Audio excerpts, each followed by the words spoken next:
I'm going to start this video with a gratuitous plug for the 617 Club, which is an online photography club organised by people that you're almost certainly going to recognise if you watch YouTube photography videos.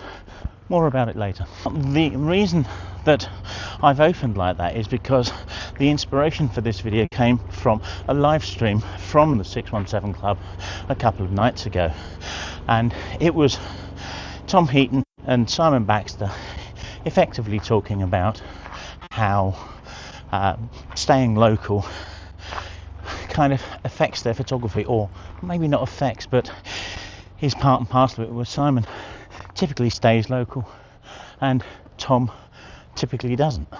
And there was a discussion through this live stream about the merits of staying local and the merits of travelling. Now, I could absolutely see the desires to do both.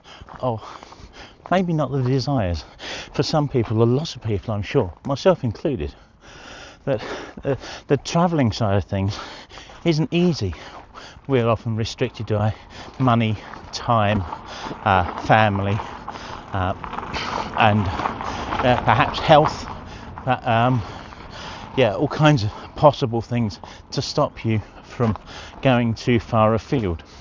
For me, the problem is that whilst I have the desire to travel, I neither have the desire to travel alone, or often the money to travel, and I don't have the cover for the holiday properties that I rent out during the holiday season here. So kind of the most I could go away for might be a couple of nights, and that's really limiting. And because our primary income is very seasonal, as soon as the people stop coming on holiday, then I don't have the disposable income really to kind of just up and go anywhere easily.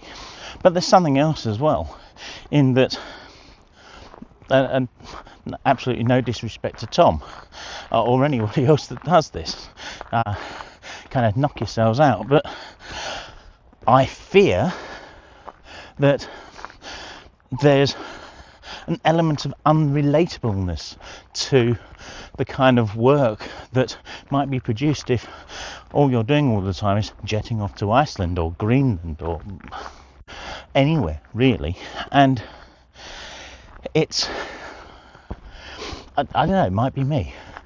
What's it like for you in this respect? You see, local. I'm local. I'm at the tail end of the Bush estate, just 15-minute drive from where I live, and I like coming here because it's mundane. This is the kind of place that, well, okay, this is going to sound stupid, but it's the kind of place that a lot of people have got on their doorsteps, or even if it isn't. I think my point is more that there's a mundanity about this. Mundanity. I'm not sure I got the pronunciation right, but it's mundane as hell, isn't it? You know, we've got a mixture of architecturally challenged shacks, some in disrepair, some pretty new as this one is, and it's, you'd look at it and you think, oh god, that's a boring place, but it absolutely isn't. People, there was somebody in the live stream saying that they don't have anything interesting to photograph around them, and they've lived in the city all their lives, and that's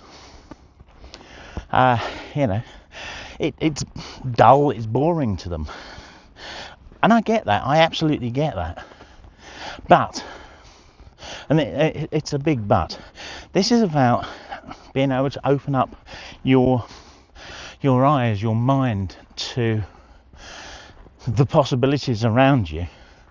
Think about this as though you're walking into a house that you're looking to buy, and all you see is 1970s wallpaper and green or peach bathroom suite, and you think, oh God, ugh, don't want this.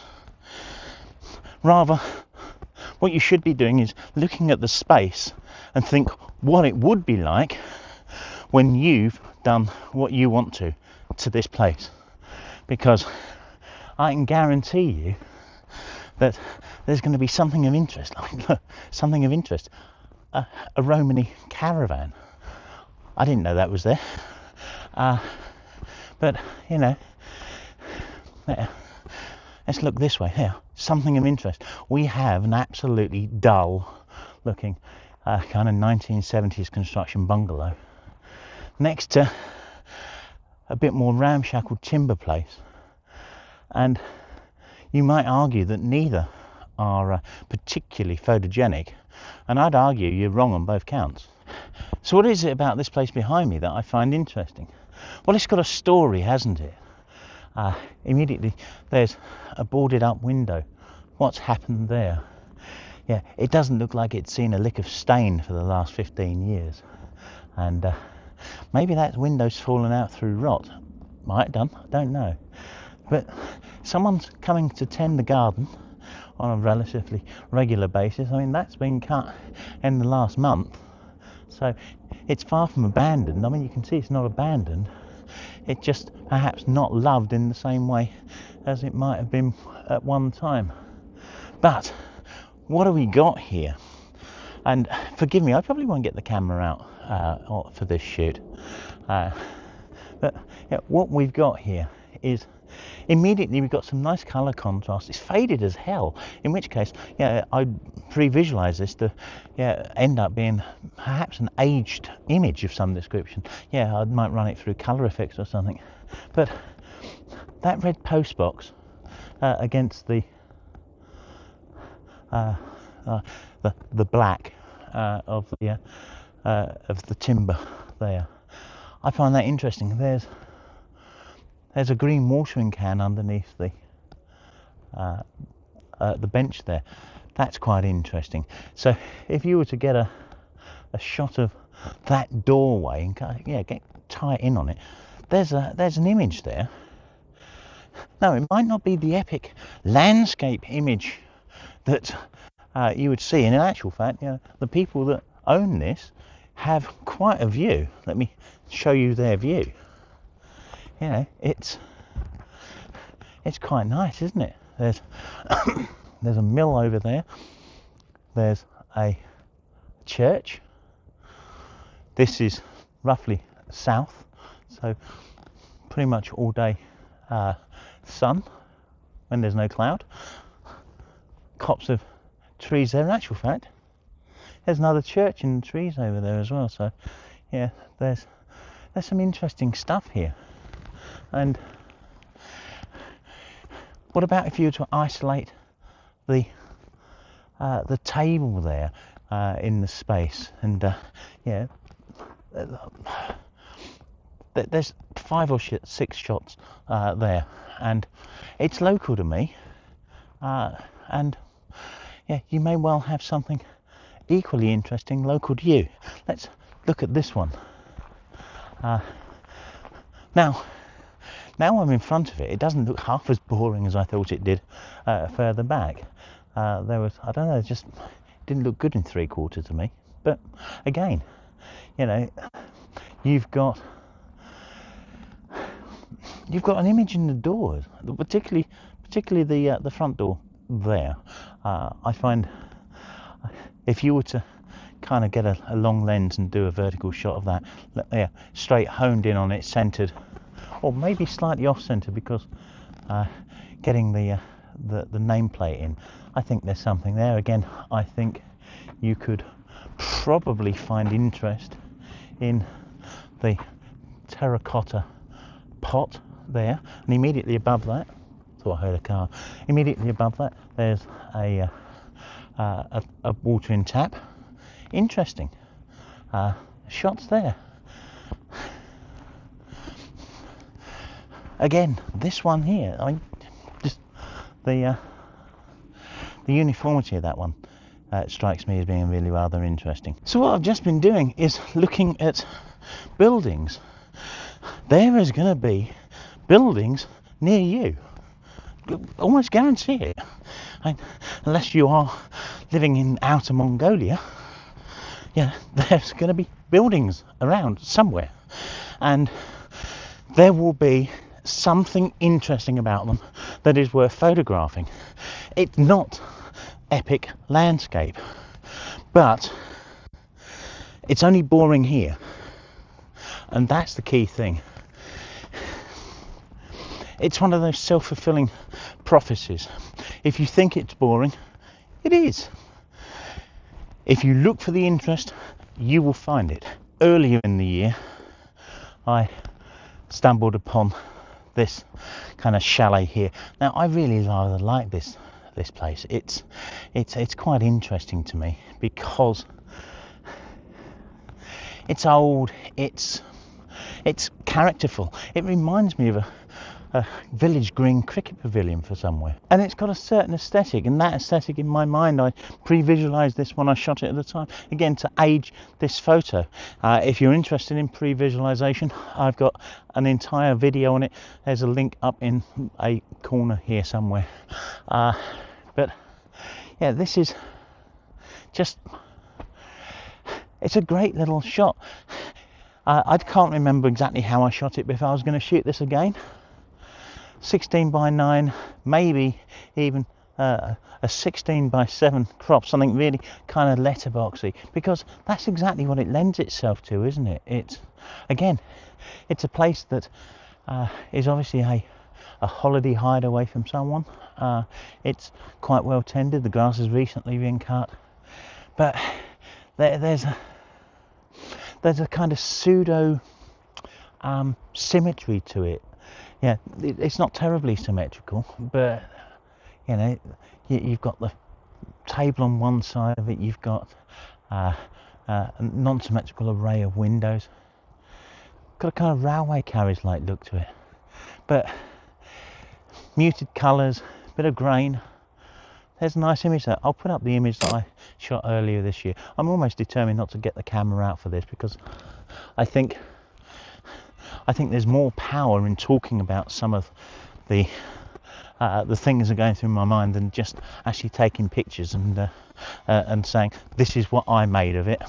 Yeah, wow, ain't I great? Because this isn't always about taking pictures. It's about seeing pictures. It's about pre-visualizing things. It's about getting an idea of what there is around you, so you can go and get some amazing images with your camera. Because if you've bikes, if you've got it in your head that there's nothing to photograph around you, that your location is boring, the entire purpose of this video is to say it's not. It's boring up here, and it isn't about how boring you find it. It's all about the fact that you're just not seeing these images. So I encourage you, I implore you, go out and explore your local area, because you don't need to travel too far in order to get amazing images of things. Now, these things may not spark your immediate interest, and that's kind of okay, because creativity is a muscle that you need to work. It's a muscle you've got to flex, you've got to practice. Think of this video as a photography pep talk.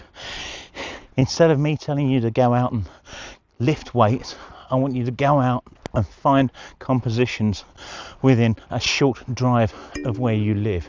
I want you to embrace that local area.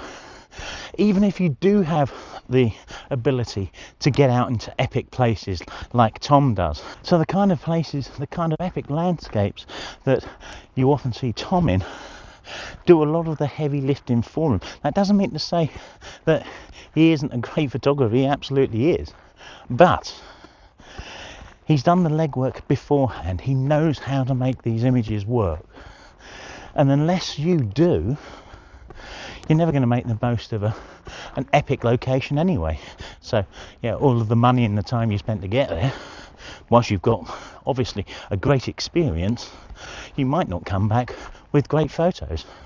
So the 617 Club, it's an online camera club, based around community, not based around the kind of parochial kind of camera clubs that have got a bit of a bad name. I'm not saying they're all like it by any stretch of the imagination, but there's one that a pal of mine walked into a little while ago, and he said it was like walking into a pub in the middle of nowhere. Yeah, you kind of open the door and everybody stopped talking to look at you. Clearly, an online club hasn't got a door. It does have a paywall, and yeah, it's kind of inevitable, I'm afraid. But yeah, this is run by people who we kind of know and trust on the internet. Tom Heaton and Simon Baxter, both very well respected, good quality photographers, nice people. And I think it's a couple of £100 a year. There's regular group meetings organised by Simon and Tom, but there's also member meetings as well, so you can arrange your own meet. The system that they got behind it is very good. It knows where people are.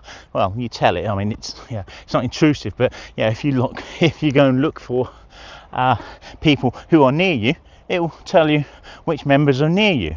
You can chat directly to people if you want to, and share images. It's, from what I've seen of it so far, an incredibly valuable way of communicating with other photographers, getting peer review, if you want, of your work, valid opinions and perhaps not so valid opinions, depends on your outlook. It's really worthwhile. Now, why am I telling you? Well, obviously there's twofold. There's a bit of money, which is obviously important, because if I refer people, then I get a financial benefit in that. But I hope you know me well enough to appreciate that I'm not going to recommend something that just isn't worthwhile. I've paid to join, I'm finding benefit from it, so why can't you? I hope you trust me enough to recommend things that are of benefit to you. Now, obviously, it's for you to decide whether it is or it isn't, but I'm finding it really very useful. It's getting me talking to other photographers more. I've been on a photography walk already, having not been a member for a month yet. At the weekend, I went to meet another couple of people down in Suffolk, and had a great morning with them. So thank you to, I'm terrible with names, Paul, Charles, and sorry, I've forgotten Paul's wife's name. I'm terrible. I forget my own, but it's been really worthwhile. So yeah, it's a big long plug. I apologise. The video isn't sponsored, but it's given me the idea for this ramble along the coast and in the dunes here, and the verbal diarrhea. So yeah, thanks for watching that and listening to it. There's a link down below if you're interested. Go check it out. I think you'll find it useful. I've got about an hour left on my car parking ticket, so I'm going to start making my way back. I don't know that I'm going to get any photos. I'm certainly not going to go filming them. If I get any images on my way back, I'll make a community post and put them up there. In the meantime, thanks for listening to the ramble, and why not check out these videos here where I will actually take photographs. Take care. We'll see you soon.